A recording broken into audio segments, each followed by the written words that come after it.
చెట్టు నిండా ఫ్రూట్సేను. కాకికి ఏ ఫ్రూట్ తినాలో ఏం తినాలో అర్థం కాక కన్ఫ్యూజ్ అవుతుంది. వాటి సాయి చూస్తుంది. ఒక ఫ్రూట్ తీసుకొని తిందాము అని ఎగిరి పక్కకు వచ్చి కూర్చొని కాలు కింద పెట్టుకొని తింటుంది. మనం కూడా అంతే కదా, మనకి ఎదురుగుండా అన్ని రకాల ఫ్రూట్స్ పెడితే ఏ ఫ్రూట్ తినాలో అర్థం కాదు.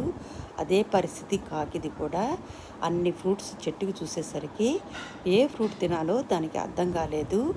కానీ చాలా టేస్ట్గా ఉంది అని అనిపిస్తుంది ఆ ఫ్రూటు. అవి లోపల సీడ్స్ చాలా ఉన్నాయి. చిన్న ఫ్రూటేను, దాని నిండా సీడ్స్. అంటే మర్రి చెట్టులాగా కాయలు ఉంటాయి కదా, మర్రి చెట్టుకి ఆ కాయల్లాగానే ఉన్నాయి. మర్రి చెట్టు అయితే కాదు, ఏదో డిఫరెంట్గా ఉంది. ఇది ఆర్నమెంటల్ ప్లాంట్ లాగా అనిపిస్తుంది. చాలా పెద్దది, చూసేదానికి చాలా అందంగా ఉంది.